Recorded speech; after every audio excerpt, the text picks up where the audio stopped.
Un saludo muy especial para todas las personas que llegan a esta transmisión, que nos acompañan en vivo y que luego podrán ver la repetición. Soy Verónica Saldarriaga y les doy una bienvenida muy especial a la presentación del servicio de teleodontología de la Facultad de Odontología de la Universidad de Antioquia. Hoy iniciaremos con el saludo y la presentación de nuestro decano, el doctor Alejandro Hurtado. En segundo lugar, la coordinadora de extensión, la doctora Briana Delgado, presentará el nuevo portafolio y las especialidades en teleapoyo. Luego, uno de nuestros especialistas, el doctor Jorge William Vargas, nos recomendará elementos claves para un excelente proceso a la hora de solicitar el servicio de teleapoyo. Así, conoceremos el procedimiento para acceder al portafolio a través de la página web institucional y la línea de WhatsApp que se activó exclusivamente para este servicio. Y como contenido académico tendremos una conferencia con la doctora Leonor González titulada Teleodontología en la prevención y diagnóstico del cáncer oral. Esperamos que puedan acompañarnos durante toda la sesión y dar sus inquietudes y comentarios en el chat. Un saludo cordial. Soy Alejandro Hurtado, actual decano de la Facultad de Odontología de la Universidad de Antioquia. Y es un gusto para mí y un orgullo presentarles a ustedes esta iniciativa de la que vamos a estar hablando a continuación. La Facultad de Odontología, a través de varios años de investigación y de propuestas de trabajo con comunidades, ha venido identificando la necesidad de ofrecer nuestros servicios de asesoría, acompañamiento, diagnóstico y tratamiento a profesionales y a toda la comunidad del departamento de Antioquia y del país que no tienen acceso directo a nuestras instalaciones. Nos estamos comunicando entonces a través de ellos con un servicio que a partir de ahora hemos llamado teleodontología, que consiste en una serie de canales de comunicación por vía digital que nos permiten llegar, como dije, a esas poblaciones que no tienen acceso fácil a servicios de salud y mucho menos a los de la Facultad de Odontología. A continuación, algunos compañeros de trabajo les van a contar en qué consiste propiamente el servicio de teleodontología y cuáles son las alternativas que van a tener todas las personas de la comunidad para trabajar, interactuar y consultar con nosotros a partir de ahora. Como lo dije, pues es un orgullo estar asistiendo al lanzamiento de esta propuesta y espero que sea de su agrado. Quedamos a su disposición en la Facultad de Odontología. Hola, mi nombre es Oriana Delgado, soy coordinadora de extensión. Me complace darles la bienvenida al relanzamiento del servicio de teleodontología de la Universidad de Antioquia. Desde el año 2019, la teleodontología nos ha permitido acompañar a comunidades que antes no tenían acceso a este tipo de servicios, superando barreras geográficas y fortaleciendo nuestra presencia como universidad pública. Además, nuestros estudiantes desarrollan capacidades en contextos digitales y remotos, lo que los prepara para una práctica profesional más integral y adaptada a los retos actuales. También hemos fortalecido el vínculo con diferentes instituciones y territorios, aportando desde el saber odontológico con herramientas tecnológicas, trabajo en equipo y un enfoque profundamente humano y ético. Promovidos por el marco general del Plan de Acción de la actual decanatura, este proceso sigue creciendo, adaptándose y transformándose en cada experiencia. Se consolida hoy como proyecto y contamos con una propuesta consolidada que hace parte del portafolio de extensión de la facultad y que representa nuestro compromiso con la salud, la equidad y la innovación. En esta fase del proyecto desarrollaremos dos procesos. El primero, nuestro canal de teleapoyo, donde tú como odontólogo general o especialista podrás acceder al acompañamiento y asesoría en diagnóstico y terapéutica de alguno de nuestros especialistas. Inicialmente contamos con las especialidades de endodoncia, radiología oral, patología, estomatología y odontología general. La segunda apuesta que tenemos es llevar educación a través de nuestro canal de YouTube de la facultad. Garantizamos que familias, individuos y profesionales puedan acceder a contenidos de salud bucal actualizados. Recuerda también que en nuestro canal de Instagram realizamos 2 en vivo de manera mensual para mantenerte actualizado con las últimas tendencias en odontología. Los invito a conocer a algunos de nuestros especialistas y escuchar sus recomendaciones para acceder a nuestros servicios. ¿Sabías que la Facultad de Odontología de la Universidad de Antioquia cuenta con el servicio de teleodontología? Un espacio y un servicio que ha sido creado para que los egresados de nuestra facultad y de otras instituciones puedan resolver sus inquietudes, puedan llamarnos, contactarnos para que nuestro equipo se encargue de ofrecerle ayuda o ofrecerles esas ayudas que necesitan en algunos momentos cuando se creen que más se puede necesitar. Los invitamos para que hagan uso de nuestro servicio, para que sin ningún temor nos cuenten qué dudas tienen frente a la atención de sus pacientes. Nosotros estaremos siempre dispuestos a estudiarlas, a analizarlas y a ayudarles de la mejor manera posible. Los invitamos para que nos contacten, para que nos llamen, para que nos reporten qué inquietudes se les presentan en el día a día en la atención de sus pacientes. Para nosotros será un placer, como equipo de trabajo, poder trabajar en resolver aquellas inquietudes que ustedes dentro de su atención diaria tienen con sus pacientes. Para resolver de manera adecuada todas esas inquietudes y para poder apoyarlos en el ejercicio diagnóstico, necesitamos que ustedes como profesionales nos den todas las herramientas necesarias que consideren pertinentes para el adecuado análisis del caso clínico. Por eso los invitamos a que diligencien muy bien el formulario, que nos hagan saber todas esas particularidades propias de cada paciente que nos van a permitir entender a profundidad la situación clínica particular. Nuestro equipo de trabajo está dispuesto a brindar la asesoría más adecuada posible. Sin embargo, tengan presente, la decisión clínica finalmente es de cada profesional. Así que ustedes, con una asesoría adecuada que pueda aportar el equipo de trabajo de teleapoyo, tomarán la decisión clínica pertinente. Usted finalmente será el responsable de la evolución del tratamiento adecuado de su paciente. Veamos a continuación cómo acceder al servicio de teleapoyo. Recuerda que para acceder al servicio de teleapoyo tienes dos rutas. La primera es a través de la página web www.udap.edu.co, unidades académicas, Facultad de Odontología y Servicios de Extensión. Allí encontrarás el portafolio de teleodontología y un QR para acceder al formulario de contacto. La segunda opción es directamente a través de este QR o el web link. Lee con atención la bienvenida y las recomendaciones para acceder al formulario, dejar todos los datos solicitados y esperar la respuesta a tu consulta. El formulario es realmente sencillo. Los datos que debes ingresar son los siguientes: nombre completo, número de cédula, tu tarjeta profesional o registro. Recuerda que es muy importante que seas profesional para poder acceder a este servicio. ¿Cuál es tu correo electrónico? Un teléfono de contacto, la institución en la que trabajas y si es de naturaleza pública o privada. ¿En qué ciudad y en qué departamento te encuentras? A continuación deberás detallar el motivo de consulta para teleapoyo, los antecedentes importantes del paciente, la especialidad o especialidades requeridas, el tipo de caso, si es para diagnóstico, plan de tratamiento o segundas opiniones, incluir las ayudas diagnósticas como radiografías, fotografías u otras que consideres necesarias y elegir el nivel de prioridad. Así estará listo tu formulario para ser enviado y el especialista lo recibirá.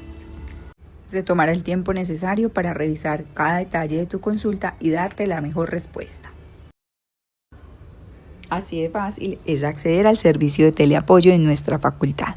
A continuación, escuchemos a la doctora Leonor González con su presentación Teleodontología en la prevención y diagnóstico del cáncer oral.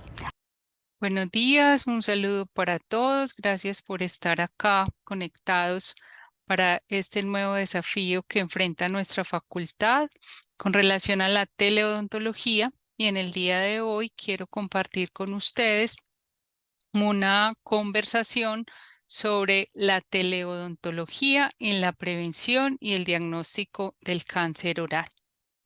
Inicialmente, es importante recordar que nosotros como odontólogos tenemos influencia en un área que es la cavidad oral y tiene la parte también orofacial. Entonces, en esta imagen nosotros podemos evidenciar en la parte derecha todas las estructuras que nosotros debemos examinar adecuadamente y en cualquiera de ellas podemos encontrar algún cambio que nos llame la atención y por tanto nos pueda hacer sospechar que hay alguna situación que está aconteciendo ahí. Aquí podemos observar unas imágenes de esas estructuras y los cambios que nosotros podemos observar clínicamente. No solamente se tratan de ulceraciones, sino de aumentos de volumen que también nos pueden llevar a desplazamiento de estructuras y por tanto, entonces nos lleva a sospechar que ahí está pasando algo.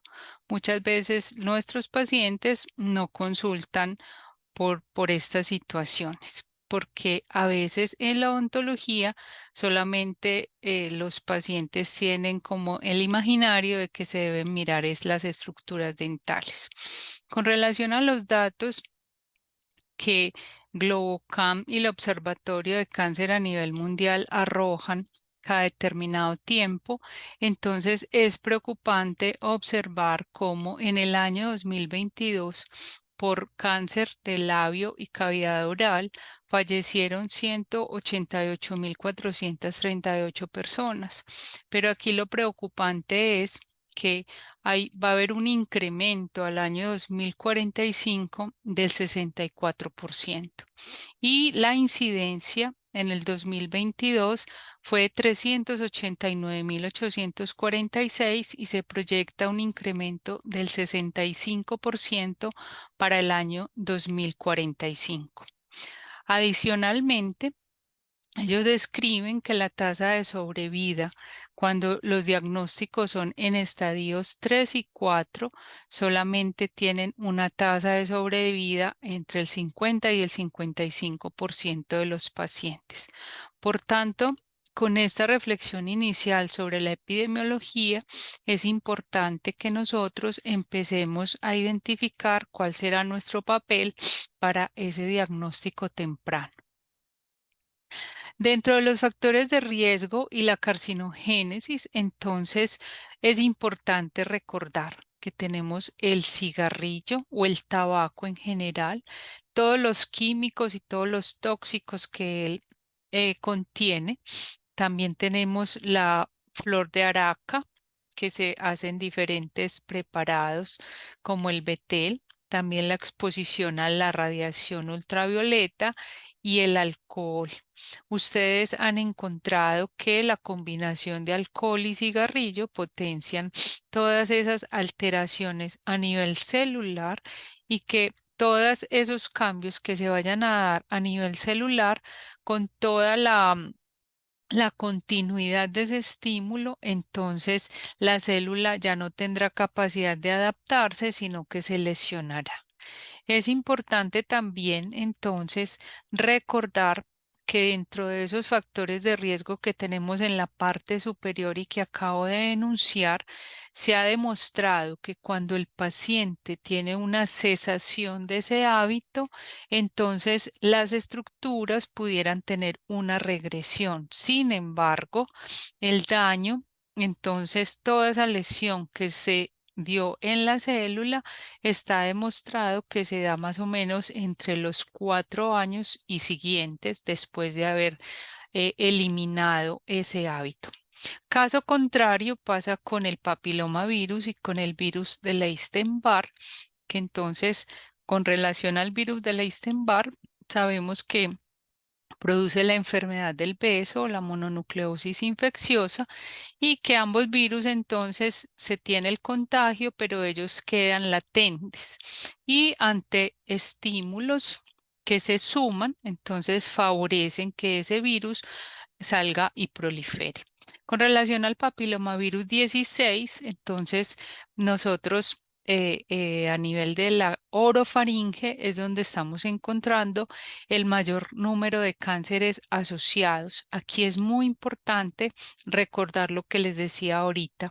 Hay una latencia y con relación al papilomavirus, nosotros en nuestro país estamos teniendo un incremento en los cánceres asociados a él porque pacientes que adquirieron el virus más o menos hace 20 años, en este momento están teniendo la expresión de cánceres orofaríngeos, no solamente con relación al virus, sino que se han sumado otros factores que favorecen la expresión y por tanto se desarrolla ese carcinoma. Entonces, como les decía ahorita, se dan daños a nivel celular. Esos daños son moleculares, a veces son imperceptibles clínicamente, pero ya sabemos que cuando hay un daño celular, entonces van a presentarse, por ejemplo, alteraciones. Y en esas alteraciones está una señalización proliferativa sostenida, lleva a que la célula tenga una evasión de los supresores de crecimiento, a una resistencia a la muerte celular, principalmente la programada o la apoptosis, que todos sabemos que cuando la célula tiene alteraciones, el organismo es muy inteligente y procura eliminar o corregir.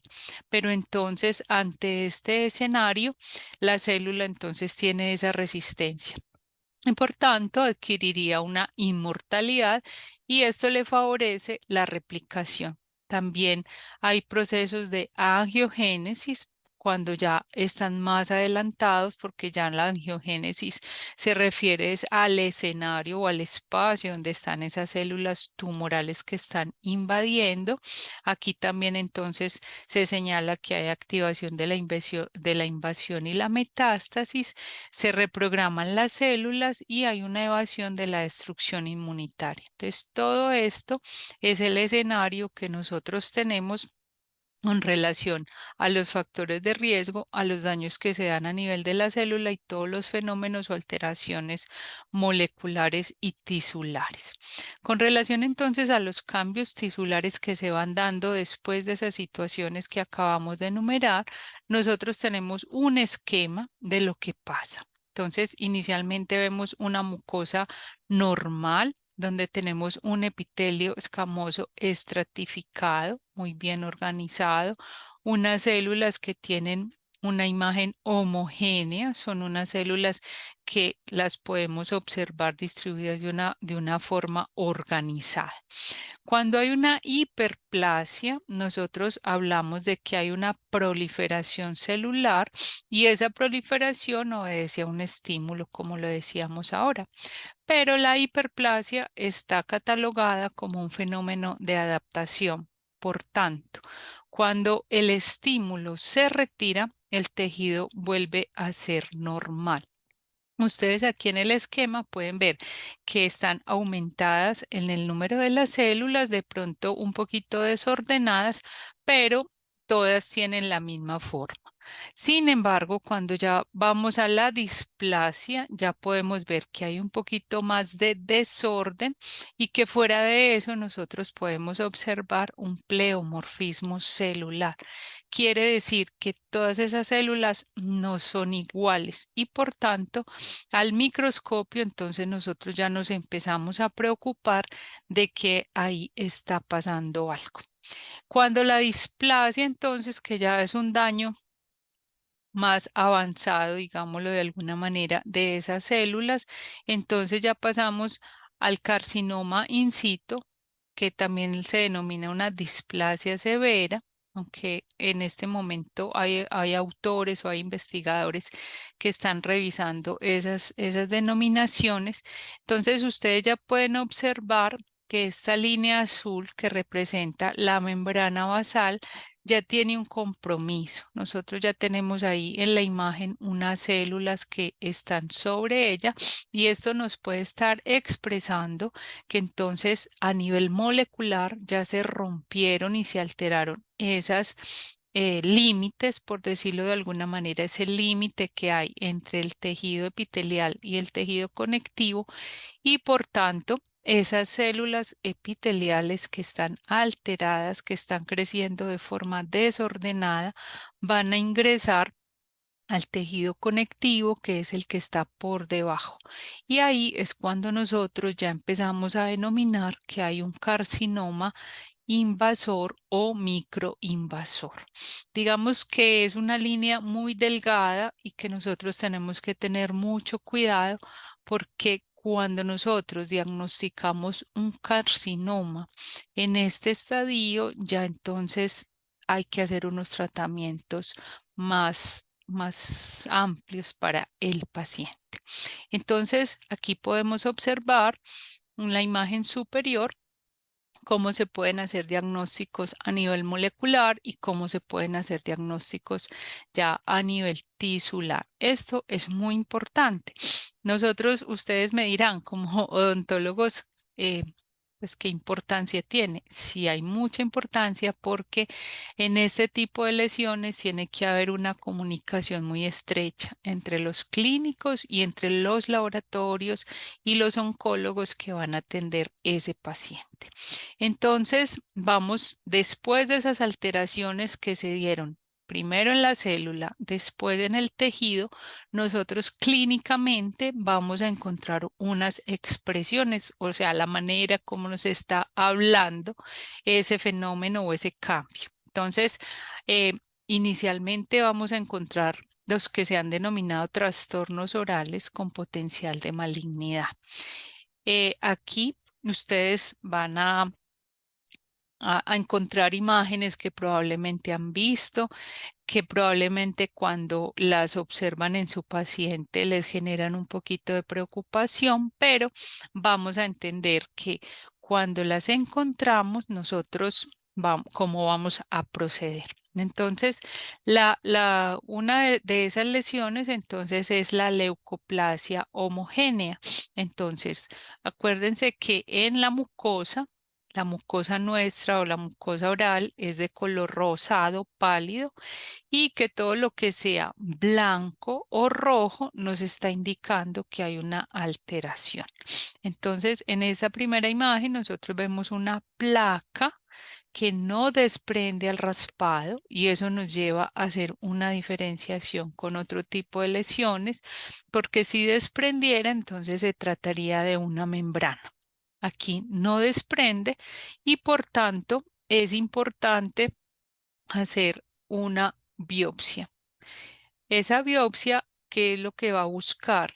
Que nos diga el microscopio lo que estábamos planteando ahorita. Si nosotros tenemos solamente una displasia leve, algunos cambios, o si nosotros, o si ese paciente ya tiene unos cambios más severos y por tanto se requieren unos tratamientos correspondientes con ese diagnóstico. La leucoplasia no homogénea, entonces tiene las placas blancas, pero tiene unas áreas eritematosas o rojas. Entonces, es una condición que también se denomina un trastorno con potencial de malignidad, pero que cuando nosotros encontramos en los pacientes esta lesión es de preocuparnos porque tiene un alto potencial de que puede avanzar a otra etapa, ¿cierto? Bueno, también tenemos la leucoplasia verrucosa proliferativa, también es una placa, pero en ella nosotros podemos observar una superficie más rugosa. Esos, los nombres, las denominaciones, miren, leucoplasia, entonces es blanca, pero la palabra verrucosa viene de esa superficie rugosa y proliferativa, pues por las características que tiene en cuanto a su comportamiento. Aquí tenemos una eritroleucoplasia, aquí está más ulcerada. Otra eritroleucoplasia, miren que se puede presentar de diferentes formas, unas más cruentas, por decirlo de alguna manera. Esta tiene una superficie un poquito más rugosa. Entonces, son imágenes que yo los invito a que las guarden muy bien en su memoria para que cuando tengan un paciente con ella, entonces ya sepan cómo proceder. En los labios también es muy importante que nosotros identifiquemos esos cambios. Hay pacientes que no, o sea, los labios a veces son considerados de los dermatólogos. Sin embargo, como odontólogos, nosotros también podemos identificar cambios y por tanto podemos ayudar a que un paciente no avance hacia un diagnóstico de cáncer de labio.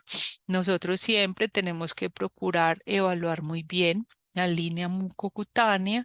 También tenemos que mirar toda la parte de la superficie, y es una zona, como les decía ahorita, que compartimos con los dermatólogos porque la parte externa tiene componentes de piel, pero la parte interna del labio entonces es de mucosa oral.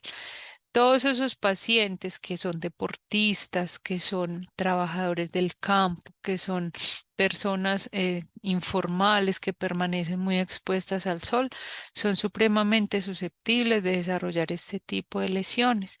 Y toda esa parte de la elastosis, toda esa parte es importante que nosotros la identifiquemos para poder evitar un diagnóstico más mutilante para el paciente.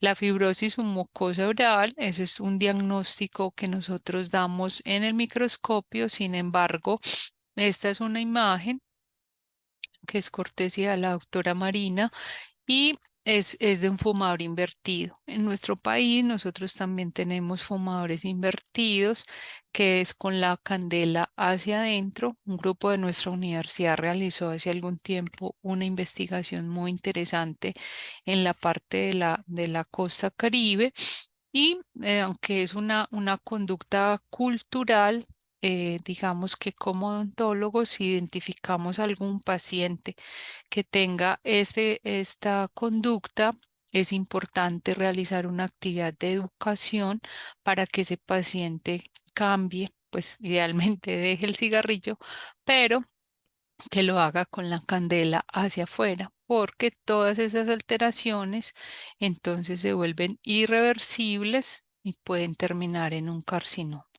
El lupus eritematoso sistémico sabemos que es una condición sistémica, valga la redundancia, pero que pudiera dar la primera manifestación o pudiera dar manifestaciones en boca.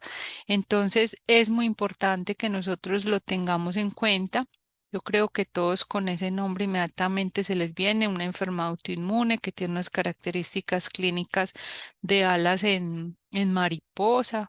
Hay una hiperreactividad solar, pero acuérdense que es una enfermedad que ataca toda la parte del tejido conectivo y de la mucosa. Entonces aquí tenemos úlceras, tenemos unas zonas blancas de queratosis, y que nosotros clínicamente puede ser que no pensáramos en ese diagnóstico sistémico, sino si el paciente no lo refiere, pero ya ustedes lo van a grabar también. Entonces, esas úlceras no solo son en el paladar, esas úlceras se pueden presentar en los carrillos, por ejemplo, y pudiera ser un diagnóstico diferencial con algunas de las lesiones que vamos a seguir mirando. Aquí tenemos en esta otra imagen una lesión a nivel del carrillo. Tenemos una lesión que es combinada, ¿cierto? Entonces tenemos estriaciones, tenemos unas zonas eritematosas, pero nosotros entonces acá inmediatamente podemos traer a la memoria algunos diagnósticos.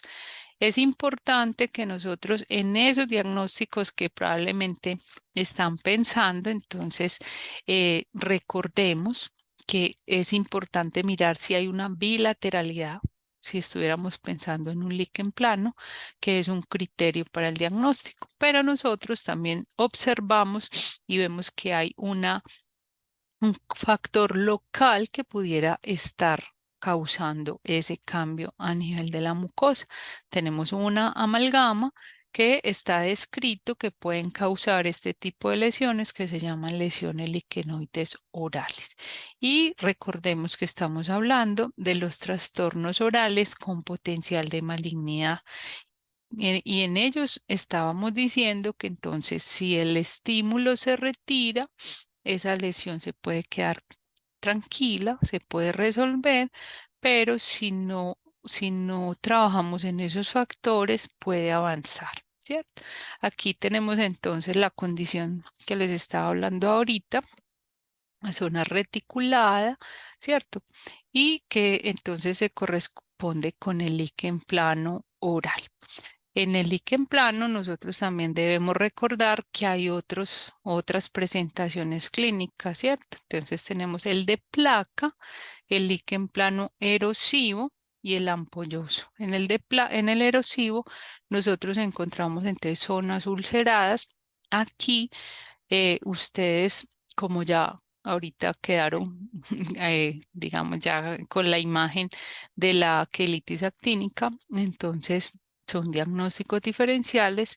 Sin embargo, cuando ustedes instauran algún tratamiento que no responde, entonces hay que pensar en que se trata de otro diagnóstico, ¿cierto?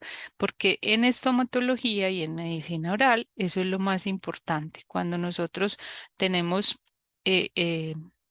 ya después de tener toda la información y de nosotros decir, bueno, este es el diagnóstico, instauramos un tratamiento, recordemos que nosotros siempre debemos evaluar al paciente a la semana para mirar cómo ha evolucionado y en caso tal de que no tengamos ninguna respuesta al tratamiento que nosotros instauramos, entonces debemos considerar que se puede estar tratando de otra condición.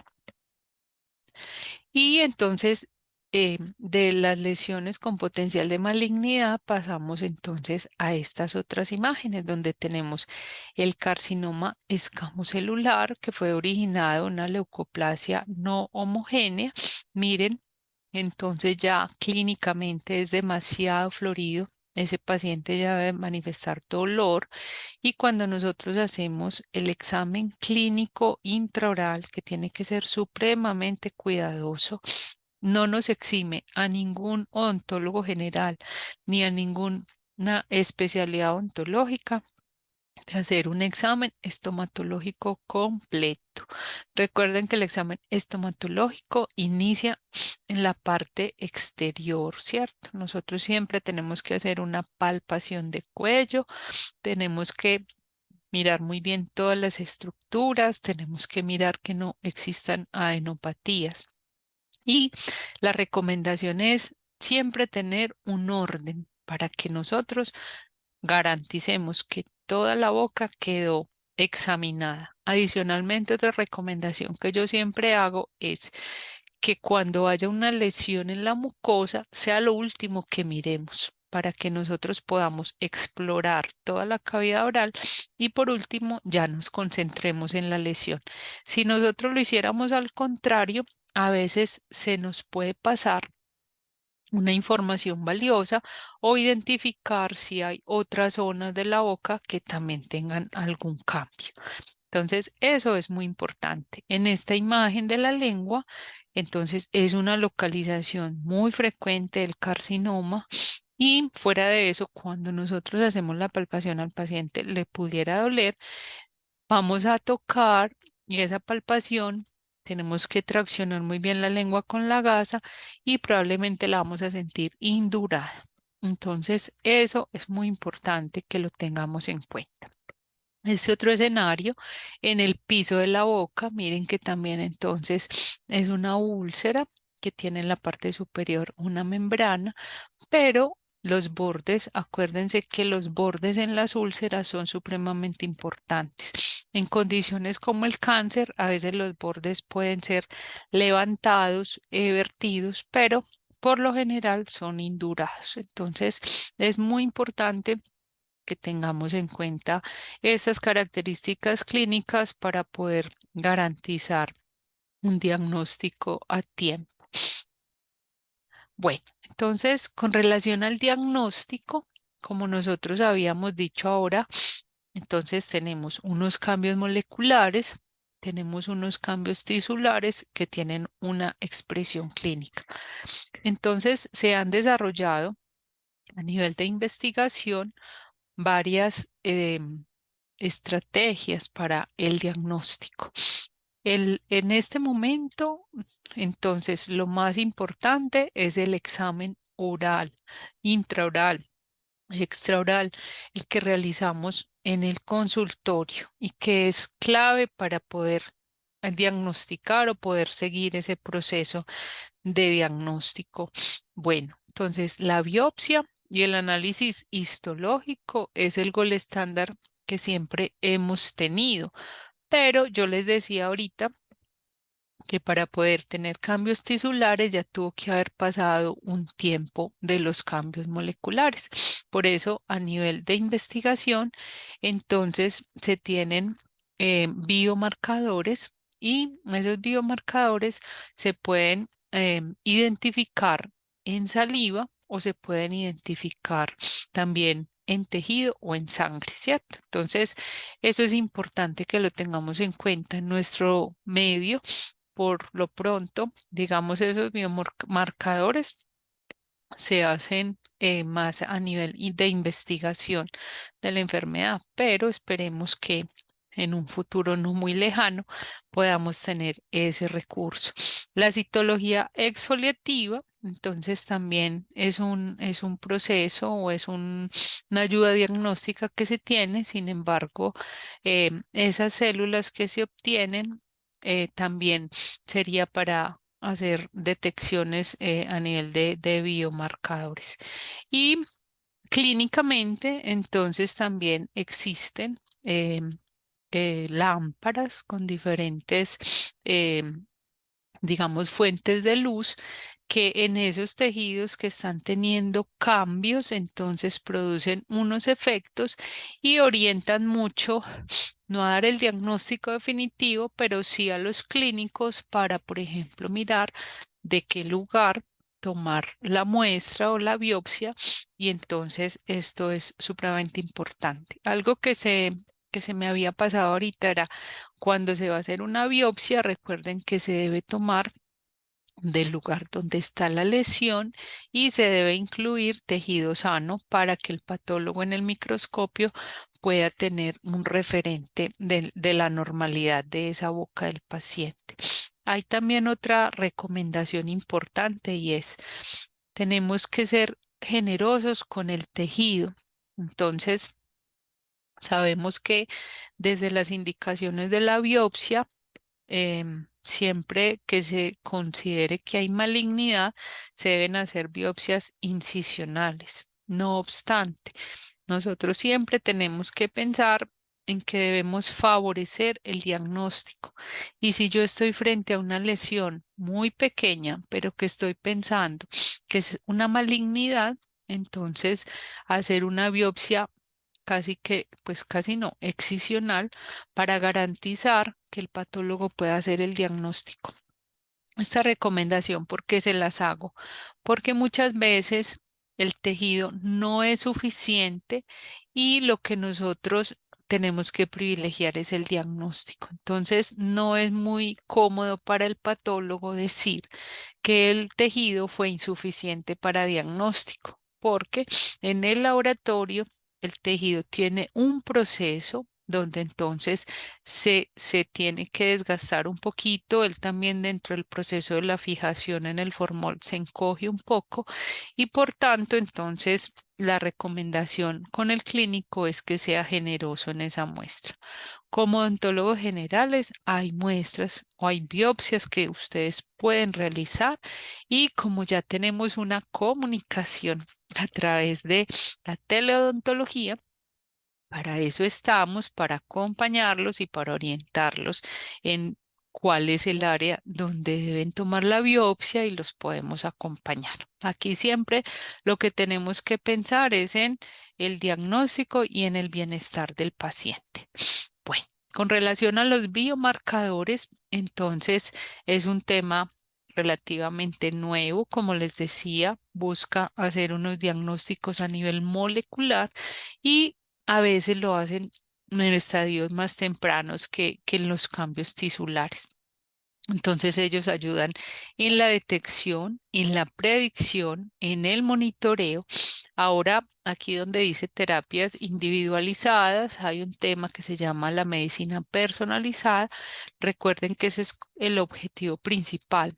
Así un paciente tenga el mismo diagnóstico, dos pacientes tengan el mismo diagnóstico, se deben tratar como personas únicas que tienen unas condiciones que los pueden diferenciar. También nos sirven para los pronósticos, diagnósticos y para caracterizar la enfermedad, como les decía. Esos estudios o esos biomarcadores, entonces, utilizan lo que es el genoma, también hacen el estudio del fenotipo y nosotros los denominamos todas las ómicas, ¿cierto? Genómica, transcriptómica, proteómica, metabolómica y fluxómica.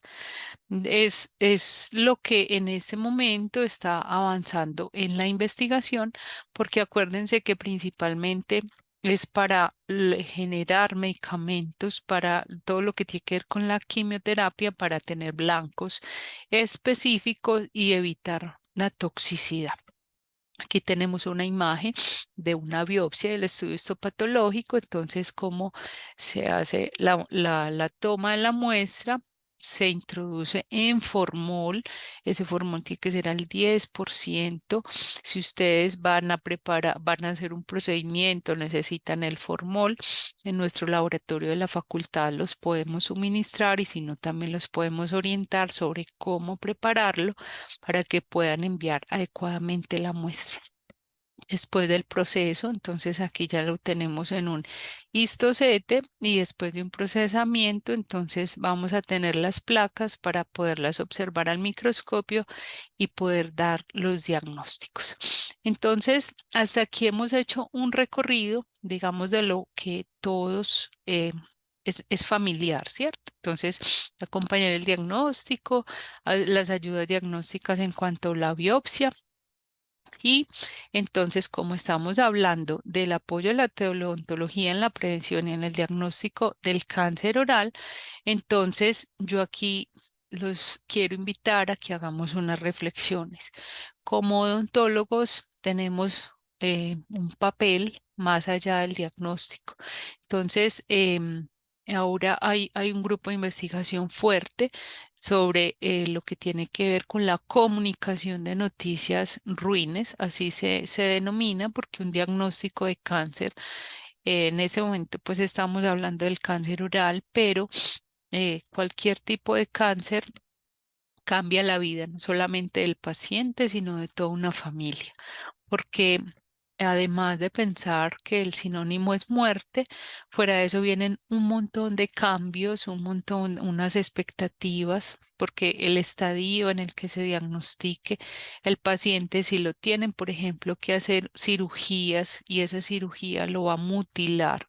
Entonces, todas esas cosas son muy importantes, pero nosotros, si tenemos una buena comunicación con el paciente, le vamos a ayudar a que esa angustia y ese impacto de esa noticia también se pueda minimizar.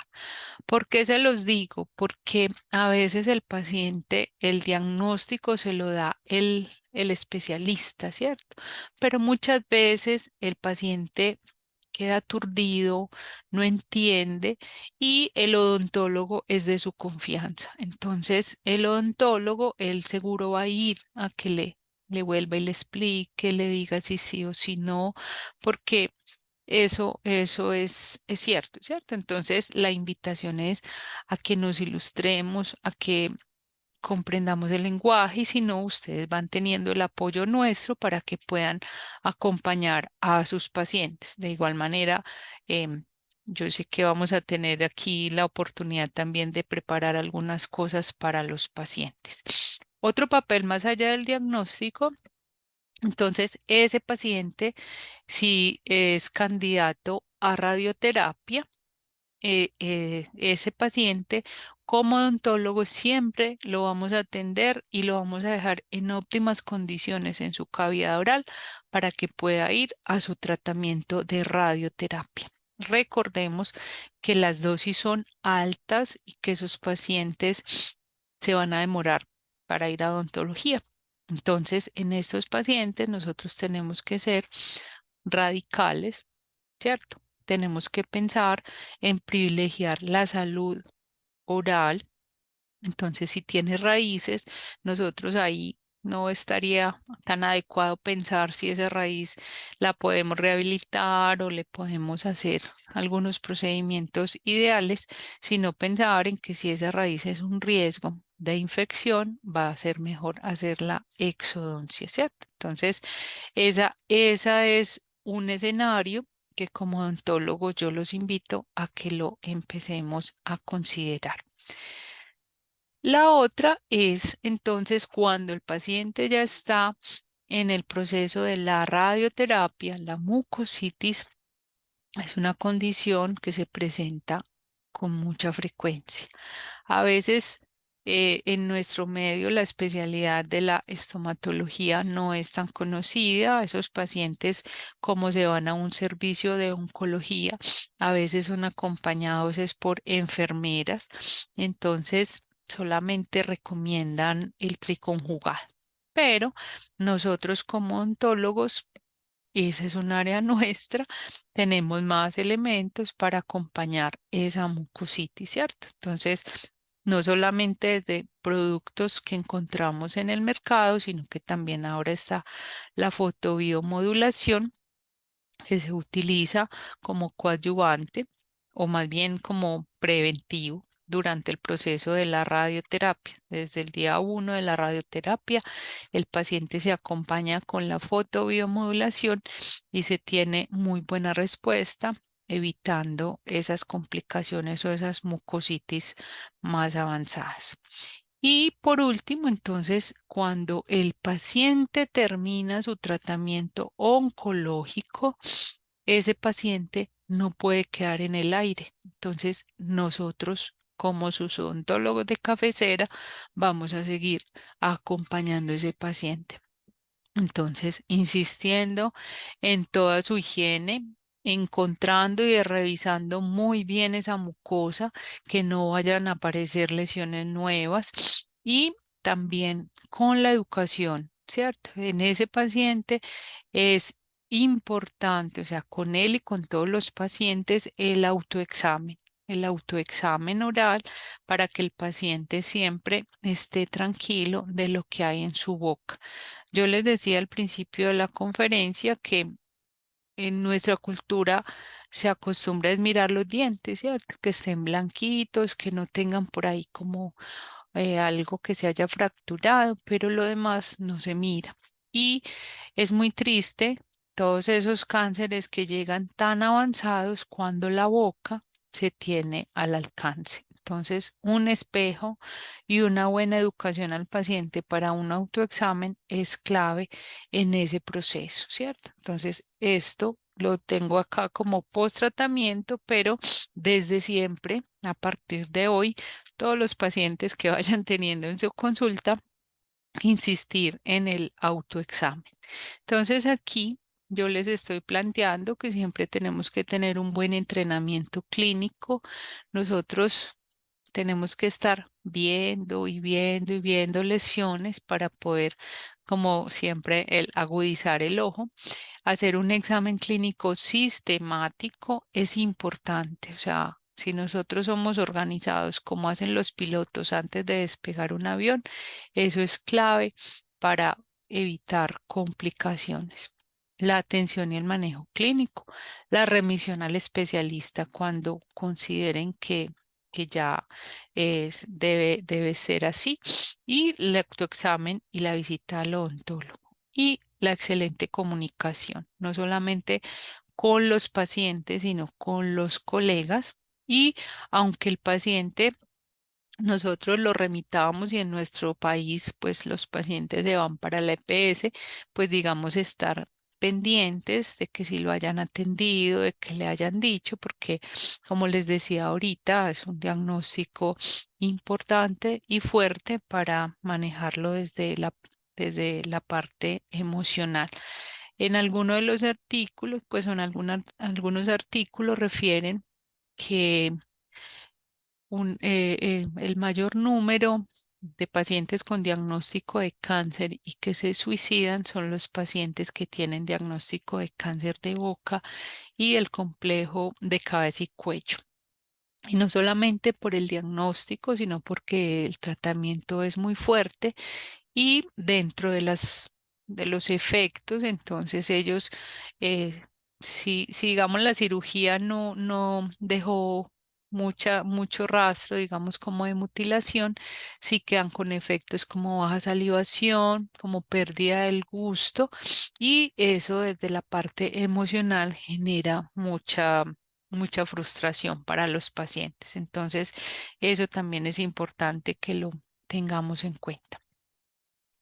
Aquí ya para terminar, entonces, yo celebro que estemos haciendo este tipo de reuniones donde estemos refrescando nuestros conocimientos para que el ojo pueda, o sea, pueda ver lo que haya en nuestra mente, ¿cierto? Entonces, agradecerles por estar acá, agradecer la invitación a la doctora Oriana, a la doctora Verónica, a todo el equipo de la facultad.